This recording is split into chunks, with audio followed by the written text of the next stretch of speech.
नमस्कार, ANB news देख रहे हैं आप। मैं हूं आपके साथ पल्लवी राजपूत और हमारे खास कार्यक्रम अपने उत्तराखंड में आप सभी का स्वागत है। और चलिए अब शुरुआत कर लेते हैं खबरों की। उत्तराखंड के सीएम पुष्कर सिंह धामी ने आज जनप्रतिनिधियों के साथ बैठक की और इस दौरान उन्होंने बजट को लेकर सुझाव मांगे। इस मौके पर वित्त मंत्री प्रेमचंद अग्रवाल मौजूद रहे।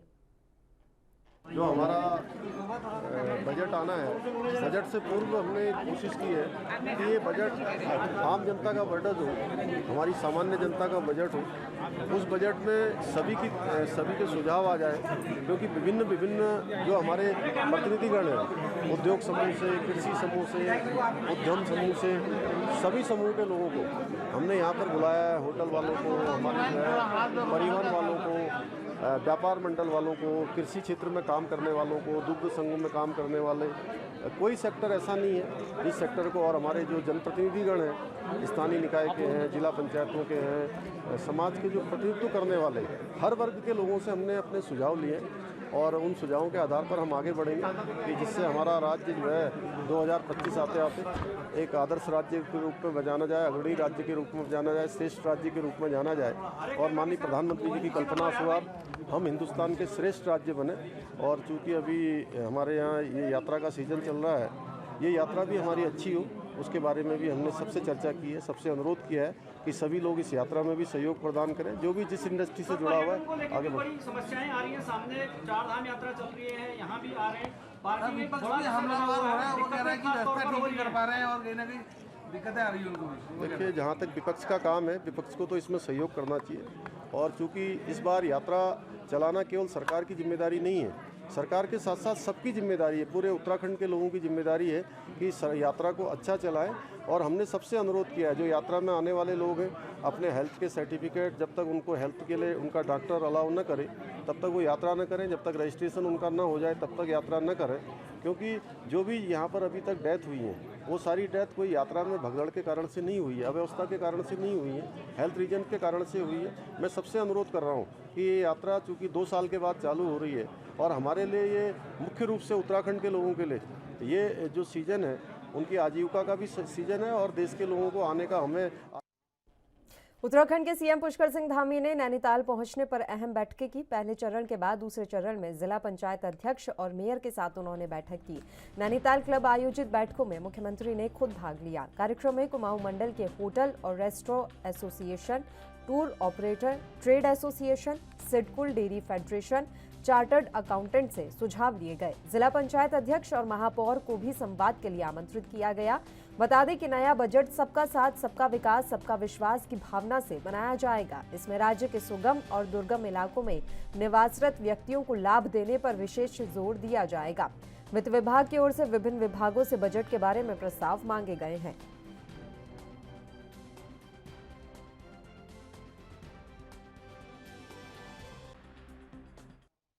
सीएम धामी के नैनीताल पहुंचने के बाद आम बजट को लेकर चर्चा हुई। वहीं सीएम के दौरे पर नैनीताल से बीजेपी विधायक सरिता आर्य ने प्रतिक्रिया देते हुए क्या कुछ कहा, सुनाते हैं आपको। कैसे देखते हैं, किस तरीके से राय मशवरा देने वाले? देखिए, जिस तरह से माननीय पुष्कर सिंह धामी जो हमारे सीएम तो हैं ही हैं, इस समय उपचुनाव भी हो रहा है चंपावत से, और माननीय वित्त मंत्री जी प्रेमचंद अग्रवाल जी का भी बहुत बहुत आभार कि दोनों हमारे माननीय मुख्यमंत्री जी और माननीय मंत्री जी यहाँ पे आए हैं। जनता से सीधे संवाद है। जिस तरह से भारतीय जनता पार्टी का एक अपना मकसद है कि हम जनता से भी सुझाव लें और जितने भी यहाँ पे एसोसिएशंस आई हुई हैं उन सब से सुझाव लेकर हम बजट में इनका सुझाव रखेंगे और इन्हीं के अनुसार कार्य करेंगे। इसके बाद मैं गाड़ी में सुन रही थी माननीय वित्त मंत्री जी का भी और माननीय मुख्यमंत्री जी का भी। देहरादून में भी माननीय मुख्यमंत्री जी और माननीय मंत्री जी वहाँ भी संवाद करने वाले हैं।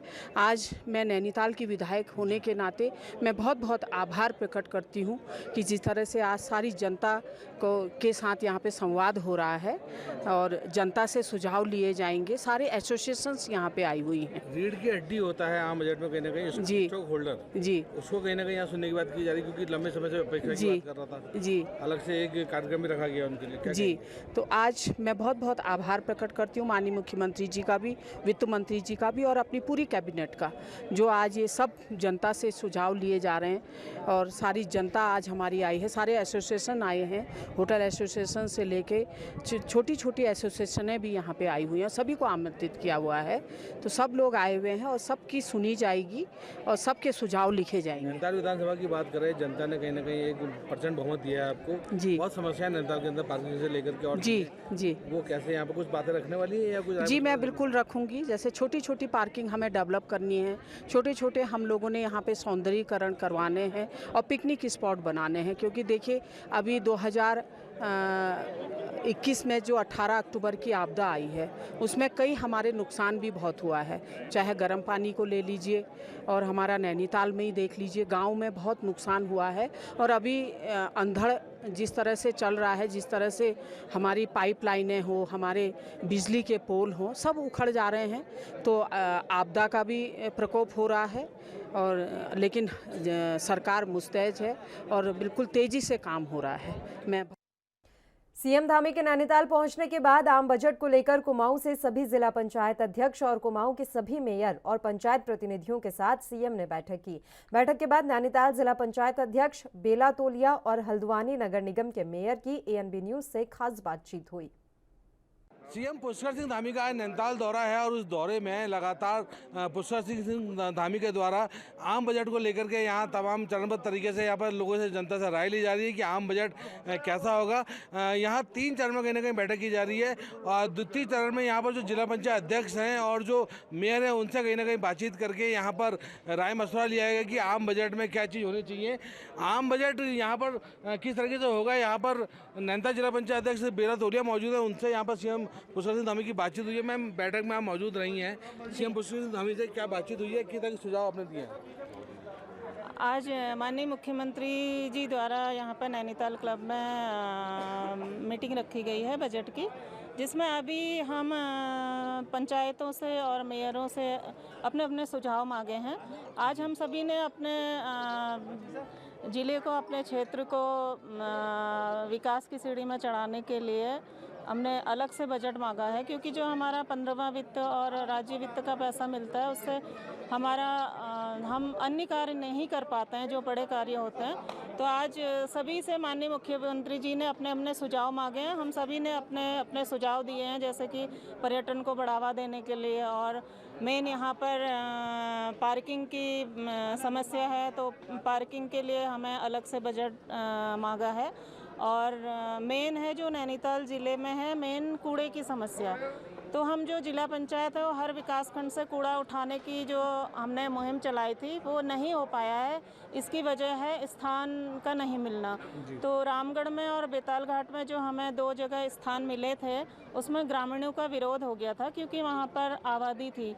तो हमें ऐसी जगह पर हमने आज मांग रखी है कि हमें 4 स्थान नैनीताल ज़िले में 4 स्थान मिल जाएं, तो हमारे लिए पर्याप्त है पूरे ज़िले से कूड़ा उठाना। मैम, जिला पंचायत अध्यक्ष नैनीताल की बात करें, बेला तोलिया ने जब से ये पद संभाला है उसके बाद से कोरोना का यहाँ पर बेहद ही मुश्किल दौर गुजरा है। आप जनता के बीच में गई, महिलाओं के बीच में गई, नैनीताल की वो स्थिति देखी है आपने कि यहाँ भयावह स्थिति से कहीं ना कहीं आप लोगों के बीच में पहुँची। सब कुछ करने के बाद अब क्या लगता है कि जो क्या ज़रूरत अब यहाँ के लोगों को है, और लगातार बजट में ऐसी कौन सी चीज़ें सम्मिलित होनी चाहिए कि कहीं ना कहीं लोगों को राहत पहुँच सके? जी, मेन जो यहाँ पर 2 साल हमारे कोविड की मार पड़ी, उससे काफ़ी हमारे विकास कार्यों में रुकावटें आई। तो अब थोड़ा जो हमारे क्षेत्र की समस्याएं हैं, हमारे महिलाओं की समस्याएं हैं, मेन स्वरोजगार की समस्या है।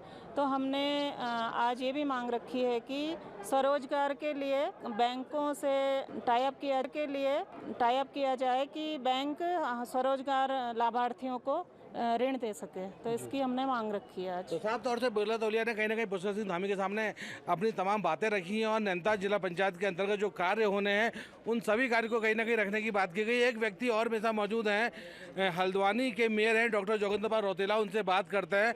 बैठक करके वो आ चुके हैं, सीएम पुष्कर सिंह धामी को कहीं ना कहीं सुझाव भी दिए हैं आम बजट को लेकर के। सर, ये जानना चाहेंगे, आज आप बैठक में पहुँचे हैं, सीएम पुष्कर सिंह धामी के साथ बैठक हो चुकी है, क्या कहेंगे, किस तरीके से परिस्थिति आपने देखी है? क्योंकि कोरोना काल आप देख चुके हैं, रोजगार की स्थिति आप देख चुके हैं, क्या बातें आपकी सीएम साहब से हुई और क्या सुझाव आपने दिए हैं? प्री बजट मीटिंग अपने आप में एक बहुत बड़ा अभिनव पहल है। मैं इसके लिए माननीय मुख्यमंत्री जी, माननीय वित्त मंत्री जी को बहुत धन्यवाद देता हूँ कि प्री बजट मीटिंग करना वाकई में इसके बड़े सुखद परिणाम आने वाले हैं और यह आवश्यक भी है कि सभी स्टेक होल्डर्स द्वारा अपनी अपनी राय वहाँ पे व्यक्त की गई और उन रायों से मैं समझता हूँ कि एक अच्छा बजट इस प्रदेश को इस वर्ष मिल पाएगा और उस आम जनमानस उससे लाभान्वित होगा। क्या और किस तरह की चीज़ें यहाँ पर रखी गई, क्योंकि एक लंबी वार्ता हुई है, तमाम चरणों में ये बैठक की जा रही है। पुष्कर सिंह धामी के 2.0 सरकार बनने के बाद से क्या काम ऐसे हुए हैं जो कहीं ना कहीं तारीफ योग कहा जा सकता है, और किस तरीके से आप जो है बीजेपी सरकार आगे काम करने वाली, आप सब लोग आगे कैसे बढ़ने वाले हैं? देखिए, स्टेक होल्डर्स चाहे वो होटलियर्स हों, चाहे दुख संघ हो, चाहे इंडस्ट्रियलिस्ट हों, चाहे आमजन हो, सीनियर सिटीजन्स हो, सबको बैठक में शामिल करना, उनके व्यूज़ लेना, उनकी राय लेना, ये अभिनव पहल है। और मैं आपको कह रहा हूँ कि हर आदमी एक्सपर्टाइज रखता है, कुछ न कुछ ज्ञान रखता है, और इस प्रदेश को जो कि एक टूरिज्म का प्रदेश है, एक आयुष का प्रदेश है और शिक्षा का प्रदेश है, मैं समझता हूँ कि यहाँ सभी लोगों के द्वारा टूरिज्म को बढ़ाने को लेकर और यहाँ की जो भी एक इस प्रदेश को आगे को ले जाने के लिए जो भी हर संभव प्रयास करने की आवश्यकता है, उस संबंध में अपनी राय व्यक्त की है। और स्थापना संबंधी कार्यों की भी बात की गई है, तो आम जन के हितों की भी बात की गई है, टूरिज्म को बढ़ावा देने की भी बात की गई है, शिक्षा को बढ़ावा देने की भी बात की गई है, और इकोनॉमिकली वीकर सेक्शन हो या सामाजिक रूप से वंचित वर्ग हो, उसके लिए भी लोगों ने अपनी राय शुमारी की है। ऐसा जताया जा रहा है, इसको लेकर के लोग यहाँ पर उत्साहित है और कहीं ना कहीं भरोसा जताया जा रहा है पुष्कर सिंह धामी पे कि कहीं ना कहीं लोगों की जो दिक्कत है वो दूर की जा सके और उनकी जो छोटी से लेकर बड़ी समस्या है उनको भी कहीं ना कहीं यहाँ पर निदान पुष्कर सिंह धामी की तरफ से किया जाए। Amit Chaudhary, ANB news, Nainital. CM Pushkar Singh Dhami के नैनीताल दौरे को लेकर बीजेपी के महिला कार्यकर्ताओं में खासा उत्साह देखने को मिला। सीएम के दौरे को लेकर ANB न्यूज ने बीजेपी की महिला कार्यकर्ताओं से खास बातचीत की। धामी 2.0 सरकार बनने के बाद पुष्कर सिंह धामी का नैनीताल में पहला दौरा है और इस दौरे को खास इसलिए बताया गया क्योंकि इस दौरे में आम जनता को लेकर आम जनता से राय ली जानी है और तमाम कार्यक्रम होने हैं। मेरे साथ मौजूद है यहाँ पर बीजेपी की महिला मुक्ति मोर्चा की यहाँ पर कार्यकर्ता, उनसे जानते हैं। सीएम साहब पहुँच रहे हैं, उसको लेकर कितना उत्साहित वो लोग हैं और क्या देखते हैं? मैम, ये जानना चाहेंगे, सीएम साहब पहुँचने वाले हैं, कितना उत्साहित है? क्योंकि ये पहला मौका है कि आम बजट पेश होने से पहले सीएम साहब खुद यहाँ पहुँच रहे हैं, लोगों से राय लेने वाले हैं। क्योंकि यहाँ आज पहली बार पहुँच रहे हैं, सभी लोगों का यहाँ उत्साह बढ़ रहा है और ये बाहर से भी, हल्द्वानी से, कहाँ से लोग आए हैं और वो इस लायक हैं कि मुख्यमंत्री बने और आगे को भी इसी तरह से हमारे साथ रहे। हमें बस इतना ही चाहिए कि हमारे साथ रहे और हमारा काम करे, लोगों का ध्यान दे, लोगों पर ध्यान दे। मैम, अपना नाम आप बताइए, ये बताइए कि आज सीएम साहब पहुंच रहे हैं, कैसा महसूस कर रहे हैं? क्योंकि आम जनता से कहीं ना कहीं बात करने वाले हैं। अच्छा लग रहा है क्योंकि धामी जी हमारे दोबारा मुख्यमंत्री बने हैं, तो हम तो चाहते हैं कि वो हमेशा बने रहें और बजट तो हमारे सबके हित में ही होगा जो भी आएगा। कुछ राय मशवरा भी लेने हैं आप सब लोगों से, कुछ ऐसी बातें हैं जो आपने उनके साथ शेयर करनी है? राय मशवरा देंगे जो जिनको देना है। आप बताइए मैम, सीएम साहब पहली बार पहुंच रहे हैं, आप लोगों के लिए, आम वर्ग के लिए कितनी बड़ी बात है? क्योंकि सीएम खुद लोगों के बीच में आ रहे हैं और आम बजट के लिए कहीं ना कहीं पूरी व्यवस्था की गई है, लोगों से बातचीत करने वाले हैं और स्टॉक होल्डर से कहीं ना कहीं बातचीत करने वाले हैं। जी, हमारे लिए बहुत बड़ी बात है कि धामी जी पहले मुख्यमंत्री बनने के बाद पहली बार यहाँ नैनीताल में हम लोग के बीच आ रहे हैं, तो हमें सभी लोगों का उत्साहवर्धन करने के लिए यहाँ पे को और सभी लोगों में बहुत उत्साहवर्धन है और हम आगे को भी चाहते हैं थोड़ा सा मंत्री जी मतलब ये जो महंगाई हो रही है उसमें हम आम जनता को भी देखें और सभी लोगों के हित में काम करें। मैम, आप बताइए क्या कहेंगे? सीएम साहब पहुंचने वाले हैं, आम बजट को लेकर के जनता के बीच में, आप सबके बीच में आने वाले हैं, राय मशवरा करने वाले हैं, क्या बोलेंगे? जो भी करेंगे ठीक करेंगे। पहला जो उनका मुख्यमंत्री बनने में जो कार्यकाल रहा बहुत अच्छा रहा है और मतलब इस समय भी अच्छा रहेगा। जनता ने जनादेश दिया है उनको, तो इसका मतलब वो जनता का ख्याल करेंगे और मेरे को पूरी आशा है कि जनता के कसौटी पे खरे उतरेंगे। आप बताइए मैम, क्या कहना चाहेंगे? हम उनके लिए बहुत, एक युवा मुख्यमंत्री बन के आए हैं, बहुत अच्छा काम करेंगे, कर रहे हैं, आगे को भी करेंगे, सब लोग उनके साथ हैं और जैसा वो करेंगे वो अच्छा करेंगे, बहुत अच्छी समझ वाले हैं। आप ये बताइए, आम बजट पेश होने वाला है, महिला हैं आप, क्या दिक्कतें हैं यहाँ महिलाओं को और बजट कैसे पेश होना चाहिए? चलिए आप बताइए मैम। पहली बार मुख्यमंत्री जी नैनीताल में आ रहे हैं, इसके लिए हम सब उनका स्वागत करेंगे। लेकिन अभी जो मैं पेपर में पढ़ रही थी, जो आ रहे हैं वो आज विभिन्न विभाग के अधिकारियों, स्वयं सहायता समूहों, संगठनों, सभी से मिलकर सभी के सुझाव लेकर तालमेल कर आगे की कार्य योजना और आगे शासन को चलाने के लिए वो यहाँ पर उपस्थित हो रहे हैं। और कम होनी है उत्तराखंड में, महंगाई कम होनी है और आय बढ़ानी उत्तराखंड के लिए, उसको लेकर के लगता है कि कुछ कर पाएंगे? बिल्कुल करेंगे, कर रहे हैं, प्रयास कर रहे हैं कि हर चीज़ धीरे धीरे अपने ही हिसाब से होती है, एकदम से नहीं होता, धीरे धीरे वो सब कुछ चला रहे हैं और आगे भी अच्छा ही करेंगे। तो साफ तौर से बात की जाए, नैनीताल की जनता कहीं ना कहीं सीएम उत्तराखंड पे कहीं ना कहीं पूरा विश्वास कर रही है कि यहाँ पर वो लगातार कार्य करेंगे और कहीं ना कहीं जनता के हित के लिए यहाँ पर लगातार कार्य किए जाएंगे और प्रदेश का और यहाँ सभी विधानसभा कहीं ना कहीं चौमुखी विकास किया जाएगा। Amit Chaudhary, ANB news, Nainital. Bulletin में खबरों का सिलसिला लगातार जारी रहेगा। यहाँ रुकते हैं एक छोटे से ब्रेक के लिए, आप बने रहिए हमारे साथ।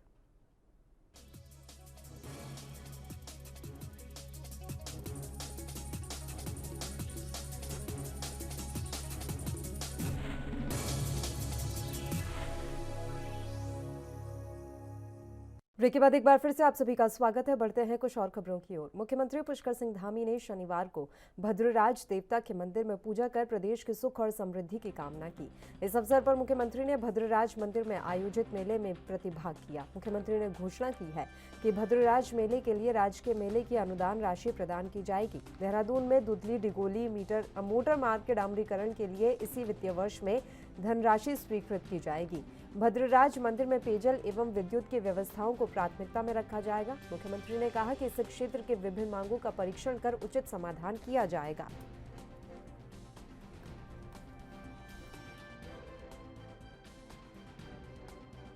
यहाँ पर आए हुए हमारे सभी माताएं, बहनें, बड़े बुजुर्ग, मेरे नौजवान साथियों, प्यारे बच्चों, उपस्थित पत्रकार मित्रों और छायाकार बंधुओं, मैं सबसे पहले तो मेला समिति का बहुत धन्यवाद करना चाहता हूँ कि आज मेला समिति ने यहाँ पर हम सभी लोगों को आने का अवसर प्रदान किया और भगवान भद्रराज जी का दर्शन करने का सौभाग्य भी प्राप्त हुआ।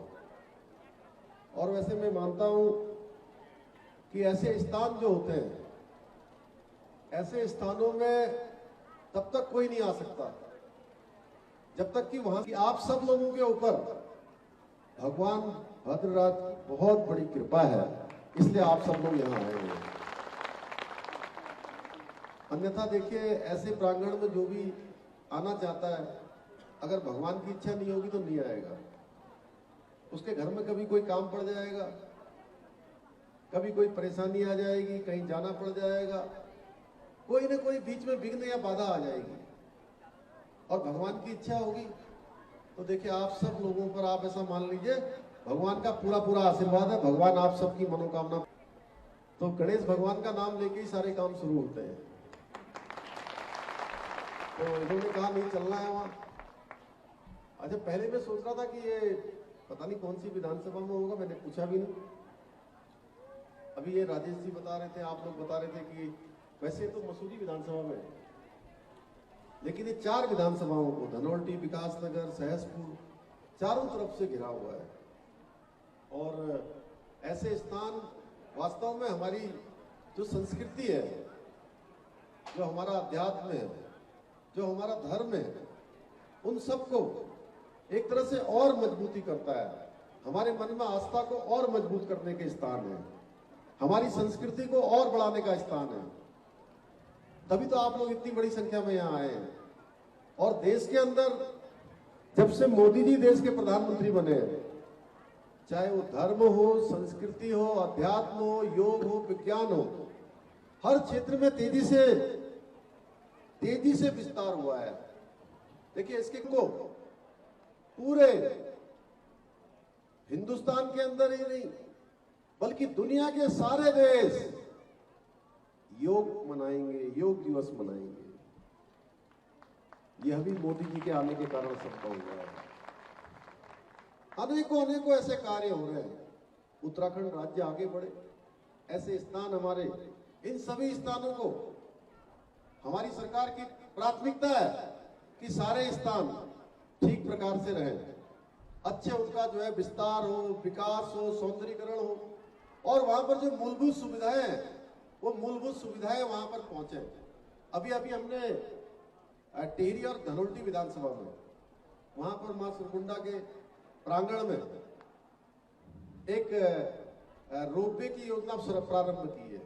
पहले वहां जाने के लिए 1.5 से 2 घंटा लग जाता था, और जो बुजुर्ग होते थे, जो चल नहीं पाते थे, उनके लिए मां सुरकुंडा का दर्शन करना बड़ा कठिन हो जाता था।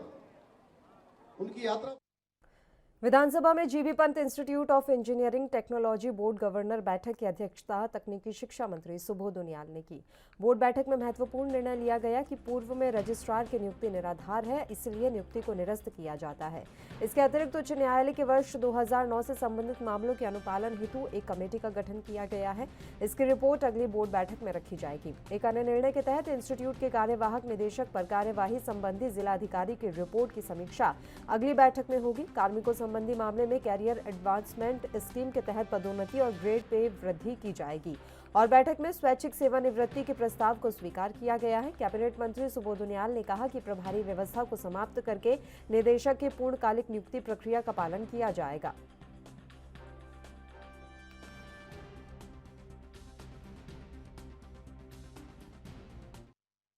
बीजेपी के प्रवक्ता शादाब शम्स ने बीजेपी की ओर से सफाई देते हुए कहा कि श्रद्धालुओं की मौत धार्मिक आस्था की वजह से हो रही है।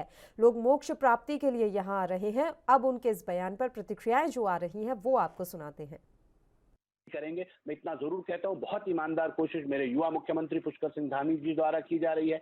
हमने कहा कि जो यात्रा में आ रहे हैं वो जिन लोगों की डेथ हुई है वो पोस्ट कोविड से कहीं ना कहीं ग्रसित थे, जिन लोगों को सांस की दिक्कत थी, जिन लोगों को हार्ट की प्रॉब्लम थी, जो लोग हाई बीपी के शिकार थे, उन लोगों को दिक्कत आती है। पहाड़ में, ये पहाड़ है और पहाड़ में जब आप चढ़ते हैं जहाँ ऑक्सीजन का लेवल कम होता है, मना करने के बावजूद, क्योंकि आस्था चरम पे रहती है, बाबा बद्री, बाबा केदार से लोग मांगना चाहते हैं और वो इधर उधर की बातें बता के कि नहीं मैं स्वस्थ हूँ, वो अंदर आ जाते हैं क्योंकि उनको लगता है कि मोक्ष की प्राप्ति हो जाएगी। इस रास्ते में हम चले भी गए तो हमारा ये सौभाग्य है। उस सोच के साथ, उस विचार के साथ लोग आते हैं। लेकिन मैं इतना जरूर कहूंगा, उसके बावजूद मेरी सरकार एक चेकअप करा रही है, पूरे कैंप लगाए हैं, डॉक्टर्स की व्यवस्था है, तमाम व्यवस्थाओं को चुस्त दुरुस्त रखा गया है। और मैं जो थोड़ा सा व्यवस्था चरमराई थी वो सिर्फ केवल उसके पीछे का कारण ये था कि जो पब्लिक आ रही थी वो रजिस्ट्रेशन करके जो लोग आ रहे थे, उत्तराखंड के लोग भी बाबा बद्री, बाबा केदार पे विश्वास करते हैं। ये बिना रजिस्ट्रेशन के हमारे, मुझे लगता है भारतीय जनता पार्टी के जो प्रवक्ता है वो अपना मानसिक संतुलन खो बैठे हैं, इसीलिए अज्ञानतावश अपनी सरकार की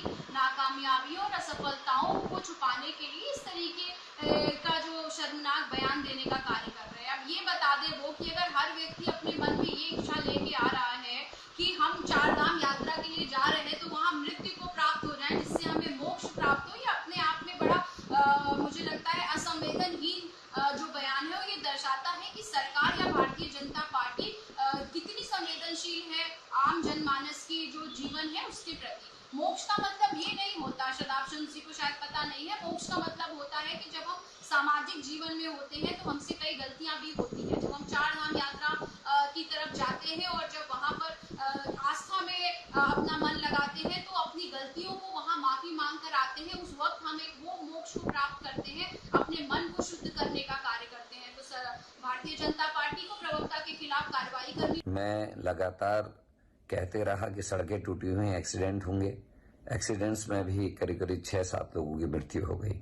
मैं कहते रहा कि केदारनाथ बाबा के धाम में पूरी तरीके से व्यवस्थाएं ठीक नहीं है, स्वास्थ्य सेवाएं लचर हैं, लोगों को ऑक्सीजन की कमी होगी क्योंकि पोस्ट कोविड जो इफेक्ट्स आने थे उनका मुझे अंदेशा था। और मैं लगातार कह रहा था कि वहाँ ऑक्सीजन के देने के लिए कुछ व्यवस्था होनी चाहिए, वहाँ मेडिकल फैसिलिटीज होनी चाहिए। और आज जब 22 से ज़्यादा लोग इस बीच में खत्म हुए हैं तो केंद्र सरकार जागी है। मीडिया कर्मियों ने हमारे बयानों को, हमारी बातों को लगातार उठाया, जिसका असर ये रहा कि केंद्र सरकार ने उसका संज्ञान लेके यहाँ नोडल अधिकारी भेजने की व्यवस्था करने के लिए कहा। और आज मुझे पता चला है कि एनडीआरएफ और आईटीबीपी की कंपनीज को भी यहाँ भेजा जा रहा है, जो अपने आप में देखा जाए तो उत्तराखंड के ऊपर ग्रहण के रूप में मैं इसको देखता हूँ। अगर राज्य सरकार टाइम पे चेत गई होती, हमारी चेतावनी को अगर राज्य सरकार ने मान लिया होता तो निश्चित ही आज चारधाम यात्रा पर जाने वाले किसी भी तीर्थयात्री को बिना रजिस्ट्रेशन के यात्रा मार्ग पर नहीं जाने दिया जाएगा। बिना रजिस्ट्रेशन के यात्रा मार्ग पर जा रहे तीर्थयात्रियों की वजह से चारों धामों में अव्यवस्था फैल रही है, जिसे व्यवस्थित करने के लिए उत्तराखंड की पुलिस अब सख्त नजर आ रही है। इसी कड़ी में डीजीपी अशोक कुमार ने यात्रा मार्ग की पहली पुलिस चेक पोस्ट मौनी की रेती स्थित भद्रकाली और 82 पुलिस चौकी का निरीक्षण किया। इस दौरान डीजीपी ने टिहरी के पुलिस कप्तान को सख्त निर्देश दिए कि बिना रजिस्ट्रेशन के कोई भी तीर्थयात्री मार्ग पर नहीं जाना चाहिए।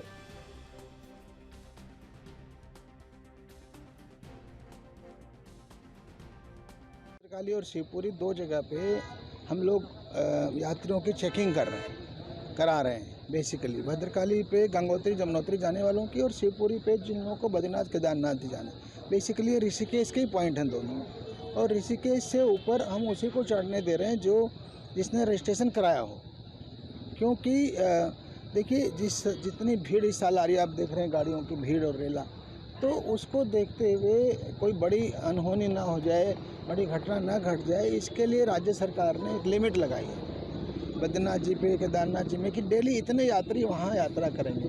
उस लिमिट का ये भी है कि फिर यात्रा आपकी सुगम भी होगी और सुरक्षित भी होगी। अब समस्या ये हो रही है कि यात्री लिमिट से डबल आ जा रहा है, तो उसको हम रोकने का प्रयास कर रहे हैं। फिर उनको यहाँ से वापस जाना पड़ रहा, तो ख़राब नहीं लग रहा। तो मैं अपील करना चाहता हूँ कि यात्री इस बात को समझें कि हर आदमी मई और जून में ही यात्रा नहीं कर सकता।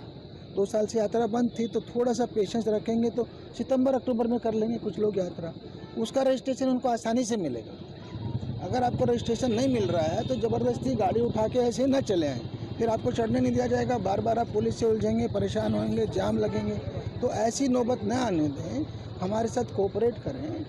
ये यात्रा चारधाम यात्रा हम अच्छी से कराएंगे, आपकी सुरक्षित ढंग से कराएंगे, सुगम कराएंगे, आसान बनाएंगे, पर रजिस्ट्रेशन की बात का जो है वैल्यू समझें और रजिस्ट्रेशन करा करके ही आएँ। सर, रुद्रप्रयाग से भी कुछ श्रद्धालुओं को जिनका रजिस्ट्रेशन नहीं है, वहाँ से इतनी दूर से वापस भेजा जा रहा है, तो श्रद्धालुओं में एक रोष भी देखने को मिल रहा है कि ऋषिकेश में भी ना तो धर्मशालाएं हैं ना होटल्स हैं, क्योंकि संख्या बहुत ज़्यादा है। तो किस प्रकार से उनके लिए मैनेज करा जाएगा? देखिए, मेरी सोच है कि ऋषिकेश में कोई धर्मशाला और होटलों की कमी नहीं है। ऋषिकेश की कैपेसिटी तो 1 लाख से ऊपर है। प्रतिदिन यात्री जो है 40-42 हज़ार रजिस्टर्ड। और इसी के साथ इस बुलेटिन में फिलहाल के लिए इतना ही। मुझे दीजिए इजाजत। देश और प्रदेश की तमाम ताज़ा खबरों के लिए आप बने रहिए हमारे साथ। नमस्कार।